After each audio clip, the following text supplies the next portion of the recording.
Hi everyone, welcome back to the channel. Today we're going to be talking about creatine or creatine monohydrate and why women should supplement with it. You've probably heard of it, maybe even seen it in all kinds of fitness feeds. And it's one of the most confusing supplements out there, especially when it comes to whether or not women should be taking it. So what exactly is creatine? Specifically, we're talking about creatine monohydrate. It's one of the most studied supplements out there and has been consistently shown to be both safe and effective, including for women. Is it safe? Will it make you bulky? Does it actually work? We're going to unpack all of that today based on solid scientific research and specifically focus on why creatine can be a game changer for women's health and fitness goals. Think of creatine as an organic compound your body naturally uses. Its main job? Helping your cells, especially muscle and brain cells, produce energy quickly in the form of ATP or adenosine triphosphate. When you supplement with creatine, especially creatine monohydrate, you essentially help top up these energy stores faster. This means more power for your workouts and potentially better brain function too. Yep, it's not just for hardcore lifters. 1. Increased strength and power. When combined with resistance training, creatine helps women get stronger.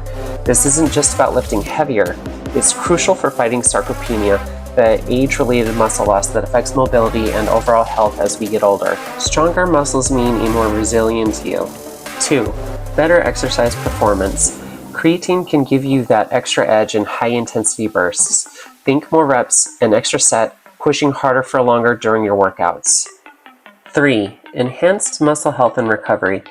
It can support muscle growth, when paired with training of course, leading to improved body composition and maybe even a slightly boosted metabolism.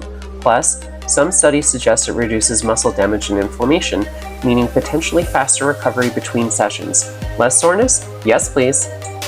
4. Potential bone health boost.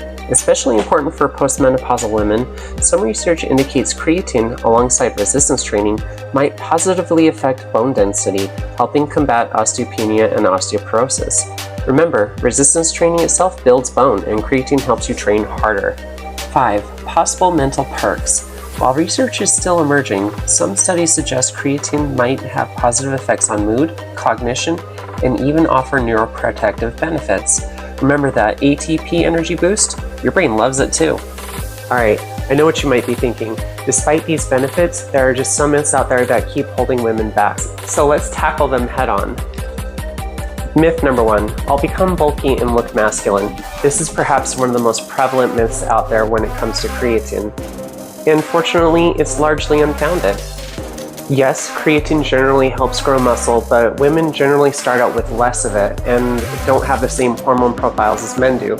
So while there might be some muscle growth, you're not going to necessarily become a big, bulky, masculine-looking woman just because you're doing resistance training and supplement with creatine monohydrate. Getting a bulky physique typically requires very intentional and intense exercise and nutrition specifically tailored toward that goal. So unless you're trying to become a bodybuilder, you're not going to look like a bodybuilder.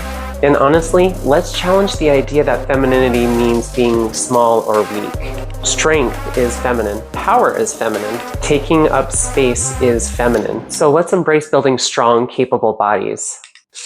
Myth number 2, it causes water retention and bloating. Now, there is some truth behind this one. In the initial stages of creatine monohydrate supplementation, especially during a loading phase, there is some water retention. However, that often subsides over time, and the water retention is actually taken into the actual muscle fibers, contributing to a leaner looking physique. So if you skip a loading phase and only stick with doing 3 to 5 grams of monohydrate per day, you're going to have minimal water retention, and whatever water you do retain is going to be going into your muscles, contributing to, again, a leaner physique. And let's not let the fear of water retention keep us from becoming healthier and stronger. Other myths include it contributes to kidney damage and it can be linked to hair loss. Both of these myths are relatively unfounded. Creatine monohydrate is not going to damage your kidneys. And there is a great article published on Stronger by Science by Eric Trexler.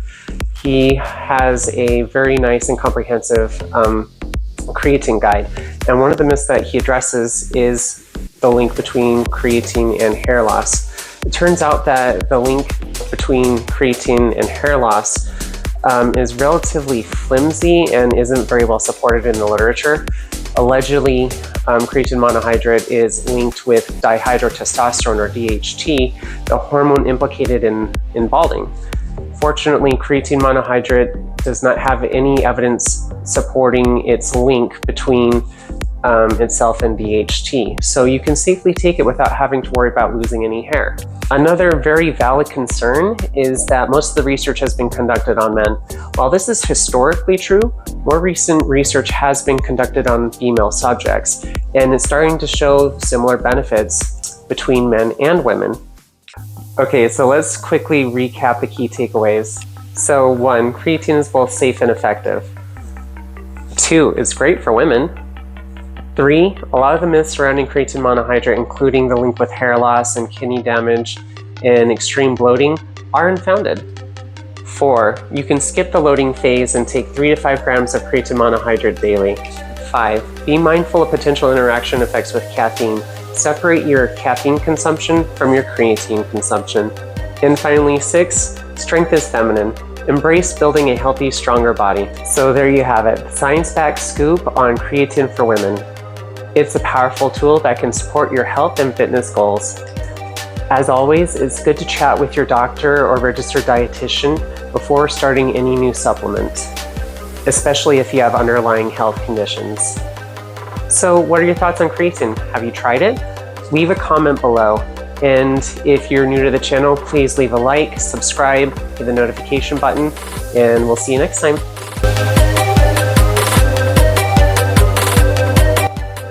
Oh my goodness, the grinding with a skateboard. I just had to put that in there.